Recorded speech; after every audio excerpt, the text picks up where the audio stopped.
কি আমাদের মাথার উপর একটা বোমা রেখে দেওয়ার মতো একটা কঠিন পরিস্থিতির মধ্যে আমাদেরকে ফেলা হবে।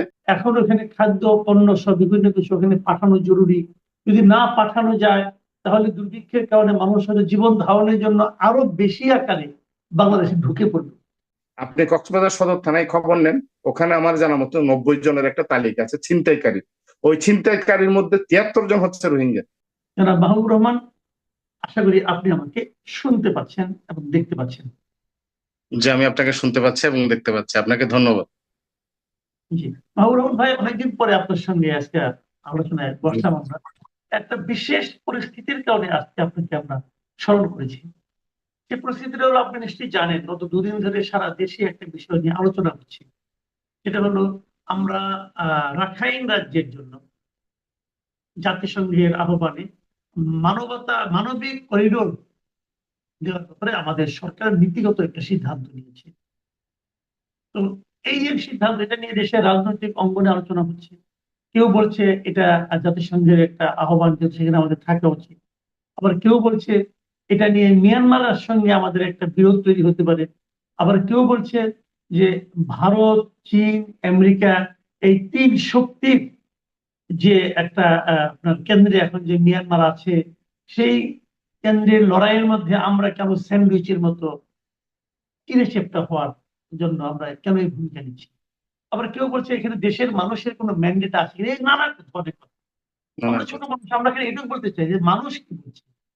আপনি তো কক্সবাজারে আছেন, যদি করিডোর হয় তো কক্সবাজার থেকেই হবে। তো এই যে করিডোরের যে আলোচনাটা, এটা নিয়ে কি কক্সবাজারের মানুষ আলোচনা করছে? তাদের মধ্যে কি এটা নিয়ে খুব উৎসাহ দেখছেন, নাকি আতঙ্ক দেখছেন, কি দেখছেন? আপনাকে ধন্যবাদ। আপনাকেও আমাদেরকে এই যে একটা জনগুরুত্বপূর্ণ রাষ্ট্রীয় গুরুত্বপূর্ণ বিষয় নিয়ে আলোচনা করার জন্য। এটা হচ্ছে গত 2 দিন ধরে কক্সবাজারের সর্বস্তরে সামাজিক যোগাযোগ মাধ্যম সহ সর্বস্তরের এলাকায় এই বিষয়টা নিয়ে আলোচনা হচ্ছে, যে মানবিক করিডোর বিষয়টা নিয়ে। আপনি জানেন যে কক্সবাজারে ইতিমধ্যে 2017 সালের আগের সরকারি হিসাবে 1,80,000, 2017 সালের পরে সরকারি হিসাবে 10.5 লক্ষ, আমাদের হিসাবে প্রায় 12.5 লক্ষ। এরপরে সর্বশেষ গত 2-3 দিন আগের ট্রিপল আর্টস এর হিসাব মতো 1,13,000 নতুন করে এসেছে। তাইলে এই হিসাব মতে আমরা দেখতে পাই প্রায় 15 লক্ষ মতো রোহিঙ্গা আমাদের এখানে কক্সবাজারে আছে। এই রোহিঙ্গাদের কারণে আপনারা জানেন যে মানে শুধু কক্সবাজার নয়, সারা দেশ কিন্তু একটি অস্থিতিশীল পরিস্থিতির মধ্যে পড়ে গেছে। এবং কক্সবাজারের যে আর্থসামাজিক অবস্থানের যে ভয়াবহ রূপ তৈরি হয়েছে, এটা বলার আর অপেক্ষা রাখে না। আমরা মানবিকতা দেখিয়ে 2017 সালে রোহিঙ্গাদেরকে আমরা আশ্রয় দিয়েছি। আমরা নিজেরা না খাইয়ে তাদেরকে খাইয়েছি। আমার নিজের ব্যক্তিগত কাপড় আমি তাদেরকে পরনের জন্য দিয়েছি। আমরা তাদেরকে সর্বোচ্চ মানবিকতা দেখিয়েছি। কেন? তারা এজ এ মানুষ হিসাবে। কিন্তু কথা ছিল যে তারা পরিস্থিতি ভালো হলে তারা ফিরে যাবে নিজ দেশে। আমাদের সরকার এবং মায়ানমারের সরকারের পক্ষ থেকে কয়েকবার এগুলো আলাপ আলোচনা হলেও আপনি জানেন যে এ পর্যন্ত একজন রোহিঙ্গাও কিন্তু তারা ফেরত যায়নি। বরঞ্চ এই গত 6 মাসে বা 1 বছরের মধ্যে নতুন করে 1,13,000 রোহিঙ্গা নতুন করে এসেছে। তো এর মধ্যে যেই বর্তমান সরকার যে মানবিক করিডোরের কথা আমরা বলছি বা এখানে যেটা আলোচনা হচ্ছে, এটা নিয়ে কক্সবাজারের মানুষ আমরা অত্যন্ত আতঙ্কিত। এক কথায় আমরা অত্যন্ত আতঙ্কিত। কারণ হচ্ছে আমরা মানবিকতা দেখি আমরা নিজেরাই এখন একটা বিপর্যস্ত অবস্থার মধ্যে আছি, আমরা নিজেরাই অমানবিক পরিস্থিতির মধ্যে পড়ে যাচ্ছি। তো আমরা নতুন করে এই যে করিডোরের কথা বলা হচ্ছে, এটা কক্সবাজারের উপর দিয়ে হবে। আপনি নিশ্চয়ই জানেন যে দেখবেন যে আপনার ওই যে গ্রামে ঘর আছে বা গ্রামের ঘরগুলোতে একটা ঘিরা বেড়া হালকা করে রাখে, ফাঁক রাখে। এটার কারণ হচ্ছে তার প্রতিবেশী যাতে ওখানে আসা যাওয়া করতে পারে। এটা কারণ হচ্ছে ওই প্রতিবেশী যাতে আমাকে সহায়তা করতে পারে বা আমি তাকে সহায়তা করতে পারি। তো প্রতিবেশীও এরকম হইতে হবে। তো কিন্তু আমরা বিগত 50 বছরে দেখছি মায়ানমার কিন্তু আমাদের মানে সুখকর কোনো পরিস্থিতির মধ্যে আমাদেরকে রাখছে না। সবসময় আমাদের বাংলাদেশকে একটি অস্থিতিশীল অবস্থার মধ্যে রাখছে, একটা বিশৃঙ্খল অবস্থার মধ্যে রাখছে। আমরা দেখেছি এই যে করিডোরের পূর্বেও আপনারা জানেন যে শাহপরী দ্বীপে একটা করিডোর ছিল কিন্তু রাষ্ট্রীয়ভাবে। এই করিডোর আপনার 2021 সাল থেকে বন্ধ। এটা মায়ানমারের কারণে। তো বা তাদের যে ইয়ার কারণে। আপনি একটা কথা মাথায় রাখবেন, বা আমি জাতির উদ্দেশ্যে বলতে চাই, করিডোর এখন নাই, মানে সরকারি ভাবে যাতায়াতের কোনো ব্যবস্থা নেই। তারপরেও প্রতিনিয়ত যেভাবে ইয়াবা আসছে, যেভাবে অস্ত্র আসছে, যেভাবে রোহিঙ্গারা আসছে, যেভাবে অবৈধ পণ্য আসছে, মানে তাইলেও করিডোর হইলে কি অবস্থা হবে, এটা কি আমরা কেউ কল্পনা করতে পারছি? অর্থাৎ আমাদের উপরে কি, আমাদের মাথার উপর একটা বোমা রেখে দেওয়ার মতো একটা কঠিন পরিস্থিতির মধ্যে আমাদেরকে ফেলা হবে। আমরা সরকারের কাছে অনুরোধ করব, এই করিডোর, মানবিক করিডোর কোনোভাবেই নয়, কক্সবাজারের উপর দিয়ে তো মোটেও নয়। আমরা চাই অবশ্যই অবশ্যই আগে তাদেরকে প্রত্যাবাসন করা হোক, আগে তাদের নাগরিকদেরকে তারা ফিরিয়ে নিক, এরপরে অন্য আলোচনা। আচ্ছা, এখানে জাতিসংঘের একটা কথা বলেছে, এটা হলো যে রাখাইন অঞ্চলে যেহেতু ওখানে যুদ্ধ হচ্ছে আরাকান আর্মির সঙ্গে আপনার মিয়ানমারের জান্তা বাহিনীর, এবং এই যুদ্ধের কারণে ওখানে এক ধরনের দুর্ভিক্ষ অবস্থা তৈরি হয়েছে। এখন ওখানে খাদ্য পণ্য সব বিভিন্ন কিছু ওখানে পাঠানো জরুরি। যদি না পাঠানো যায় তাহলে দুর্ভিক্ষের কারণে মানুষ হয়তো জীবন ধারণের জন্য আরো বেশি আকারে বাংলাদেশে ঢুকে পড়বে। এই জন্য এই করিডোরটা দিলে পরে ঢুকবে না। আপনি কি মনে করেন এই যুক্তিটা আপনাদের কাছে খুব একটা গ্রহণযোগ্য মনে হচ্ছে? না, আমি ব্যক্তিগতভাবে এই যুক্তিটা কোনোভাবে গ্রহণযোগ্য না। কারণ হচ্ছে, মায়ানমারের সীমান্ত বাংলাদেশে কেন হবে? আপনি ভারতের দিকে আছে, ওইদিকে আপনার নেপালের কিছু অংশও আছে, অন্যান্য দেশের তারা করিডোর ব্যবহার করতে পারে, অন্যান্য দিক দিয়ে তারা ইয়া করতে পারে। আর সবচেয়ে বড় কথা হচ্ছে, এখন তো স্থলবন্দর মানুষ ব্যবহারই করে না, এখন তো হচ্ছে আপনার আকাশপথ ব্যবহার করে, বা অন্যান্য মানবিক সরি অন্যান্য প্রযুক্তিগত দিক ব্যবহার করে স্বাভাবিকলি। তা আপনি যেখানে অলরেডি আমরা একটা সংকটের মধ্যে আছি, তো নতুন করে আমরা এই সংকটের যে মানে আরো নতুন করে ঘনীভূত হবে না, এটা এই এই এই এই আমাদেরকে জাতিসংঘ কিভাবে দেবে?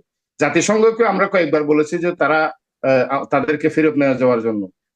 জাতিসংঘ 2000 মহাসচিব মহোদয় কিছুদিন আগেও আমাদের এখানে এসেছিলেন, এর 2 বছর আগেও এসেছিলেন, বারবার বলা হয়েছে ফেরত নিয়ে যাবে, ফেরত নিয়ে যাবে, কিন্তু কই এ পর্যন্ত কি আসলে বাস্তবায়ন হয়েছে? তা আমরা এই যে জাতিসংঘের আহ্বানে মানে আমরা যদি বলি যে আমরা করিডোরের ইয়া হবে, তাহলে আমাদের যে জীবন সংকটাপন্ন হবে না, আমাদের বাংলাদেশের যে অস্তিত্ব সংকটে পড়বে না, এই দায় দায়িত্ব কে নেবে? এটা আচ্ছা, আসলে মোটেও আরো তো বলা যায় রোহিঙ্গাদের কারণে নাকি আপনার এই আপনার টেকনাফ এলাকায় নাকি আইন শৃঙ্খলা পরিস্থিতি খুবই অবনতি হয়েছে। এটা কি আসলে ঠিক? আপনি আপনি আমি আপনার মাধ্যমে বলতে চাই, এখন পর্যটক তো বটেই, স্থানীয়রা পর্যন্ত টেকনাফে যেতে ভয় পাচ্ছে। কারণ প্রতিনিয়ত ওখানে অপহরণ বাণিজ্য হচ্ছে, অপহরণের সাথে শত ভাগ হচ্ছে রোহিঙ্গারা জড়িত। আপনি আমাদের যে মেরিন ড্রাইভ রুট, ওই মেরিন ড্রাইভ রুট দিয়ে যদি আপনি খালি সিএনজি নিয়ে যান, আপনি খালি অটো নিয়ে যান, আপনি যদি এমনি কোনো ইয়াতে নিয়ে যান, দেখবেন যে যে কোনো সময় আপনি অপহৃত হয়ে যাচ্ছেন। আপনি এমনি আরাকান, আমাদের যে টেকনাফ সড়ক, কক্সবাজার টেকনাফ সড়ক, ওই সড়ক দিয়ে যাচ্ছেন, আপনি যে কোনো একটা ইয়াতে প্রায় সময় এখানে অঘটন ঘটছে। তারপর আপনার বাইশারির দিক দিয়ে, আপনার নাকংচড়ির দিক দিয়ে যাচ্ছেন, ওখানেও প্রায় সময় এরকম অপহরণের ঘটনা ঘটছে। আপনি প্রতিনিয়ত এখানে যে একটা মানে অপহরণের একটা মুক্তিপণ আদায়ের একটা ঘটনা ঘটছে, এটা শতভাগ হচ্ছে রোহিঙ্গারা জড়িত। আমাদের শুধু টেকনাফ নয়, টেকনাফের তো অবস্থা খুবই সংকটাপন্ন। আপনি আমাদের মানে স্থলবন্দর ব্যবসা বাণিজ্য এখন আর নাই বললেই চল। আপনি কয়েকদিন আগে আমাদের এখানে স্থানীয় একটা রিপোর্ট এসেছিল যে আপনার শুধু 2000 রোহিঙ্গা তারা ক্যাম্প থেকে এসে ভিক্ষাবৃত্তি করে কক্সবাজার শহরের বিভিন্ন এলাকায়, আবার সন্ধ্যা হলে ফেরত যায়। মানে এরকম একটা ইয়ার মধ্যে, অবস্থার মধ্যে আছি। তারপর আপনি জেলা প্রশাসন বা আইন শৃঙ্খলা কমিটির মাধ্যমে জানতে পারবেন যে কক্সবাজারে এ পর্যন্ত যে কয়েকটি খুন হয়েছে, বা যে কয়েকটি বড় ধরনের অপহরণ বাণিজ্য হয়েছে, প্রত্যেকটিতে আপনার রোহিঙ্গারা জড়িত। আপনি কক্সবাজার সদর থানায় খবর নেন, ওখানে আমার জানা মতো 90 জনের একটা তালিকা আছে ছিনতাইকারী। ওই ছিনতাইকারীর মধ্যে 73 জন হচ্ছে রোহিঙ্গা। আরেকটা কথা আমি জানতে চাচ্ছি, একটু ভিন্ন প্রসঙ্গে যাচ্ছি, যে আপনাদের তো কক্সবাজার একটা পর্যটন শহর, তারপরে আপনাদের ওখানে সেন্ট মার্টিন, এটাও একটা পর্যটনের জন্য একদম খুব একটা গুরুত্বপূর্ণ এবং আকর্ষণীয় একটা জায়গা ছিল। তো সেন্ট মার্টিনের উপর তো এখন এক ধরনের মানে আপনার নিয়ন্ত্রণ চলে এসেছে, যে সবসময় সেখানে যেতে পারে না পরিবেশের কারণে। তো এতে কি দুটো প্রশ্ন আমার এখানে, এক নম্বর হলো যে পর্যটকদের দিলে কক্সবাজারের আগে তো লোকে কক্সবাজার কিনা সেন্ট মার্টিনে যেত, এখন তাহলে কি সেন্ট মার্টিনের ওই অবাধ যাতায়াতটা না থাকার কারণে এখন কি তাহলে কক্সবাজারের প্রতি মানে এই পর্যটনের শিল্পে কি কিছুটা ভাটা পড়েছে? অথবা আরেকটা জিনিস, সেন্ট মার্টিনে যারা অধিবাসী তাদের অনেকেই তো এই পর্যটন শিল্পের উপর নির্ভর করে নিজেদের জীবিকা নির্বাহ করে। তারা এখন কেমন আছে? তারা কি ভালো পরিবেশের কারণে তাদের জীবনযাপন কি আগের চেয়ে উন্নত হয়েছে? আপনি খুবই একটা গুরুত্বপূর্ণ বিষয় এখানে অবতারণা করেছেন। এটা হচ্ছে, আমি মনে করি কক্সবাজারের পর্যটনের অলংকার হচ্ছে সেন্ট মার্টিন। মানে সেন্ট মার্টিনটা আমাদের সবার জন্য একটা আদর্শ পর্যটন এরিয়া।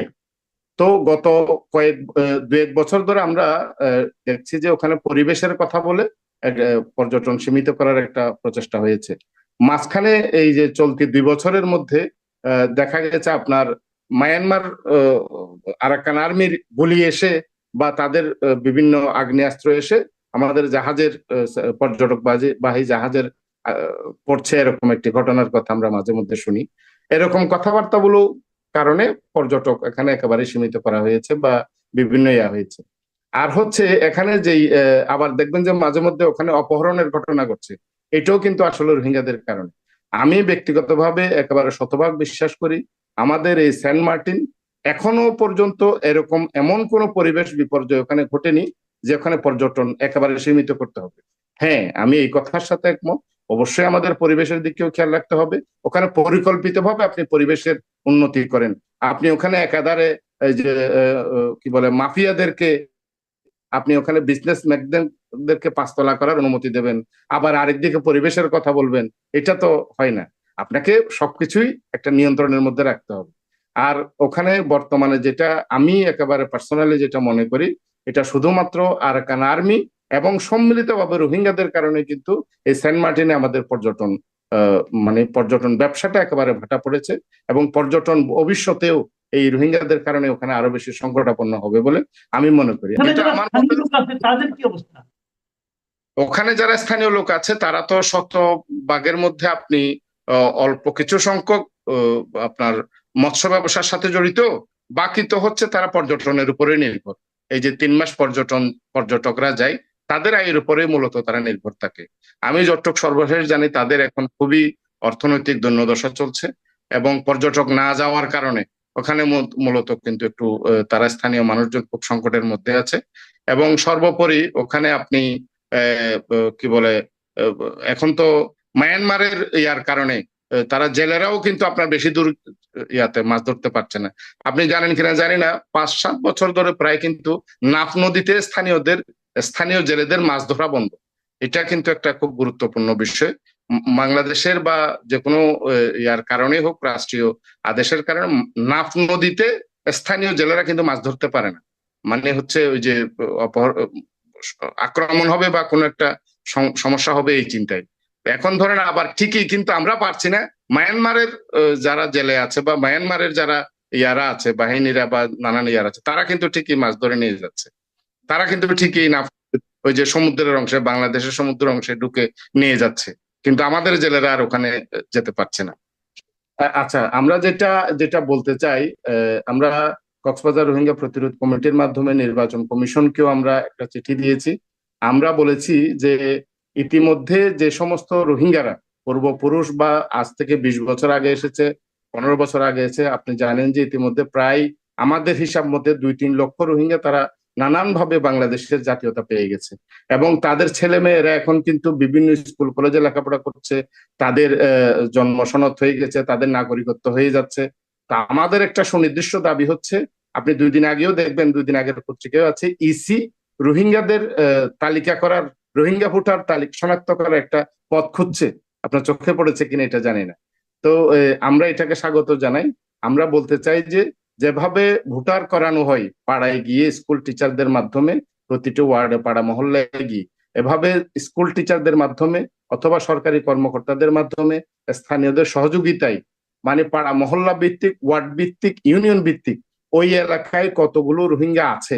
রোহিঙ্গা বলতে শুধুমাত্র যে 17 সালে পরে এসেছে তা না, আজ থেকে 20 বছর আগে, 30 বছর আগে সে ওখানে জমি কিনে বাড়ি করেছে, কোনো অসুবিধা নেই, সে ওখানে থাকুক, কিন্তু তার একটা সুনির্দিষ্ট তালিকা থাকতে হবে যে আমার ওয়ার্ডে, আমার ইউনিয়নে এতজন মায়ানমারের নাগরিক আছে, তার নাম অমুক, তার ছেলের নাম অমুক, সে ওই জায়গায় আছে।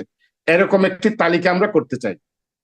সরকারের কাছে আমরা আহ্বান জানাতে চাই এরকম একটি তালিকা যাতে প্রণয়ন করা হোক। প্রিয় দর্শক, আপনারা শুনলেন কক্সবাজার সুজনের সাধারণ সম্পাদক জনাব মাহবুবুর রহমানের বক্তব্য। আপনারা নিশ্চয়ই বুঝতে পারছেন যে এই মানবিক করিডোর অথবা রোহিঙ্গাদের অবস্থান এসব নিয়ে কক্সবাজারের মানুষ আসলে কি অবস্থায় আছে, তাদের ফিলিংসটা আসলে কি।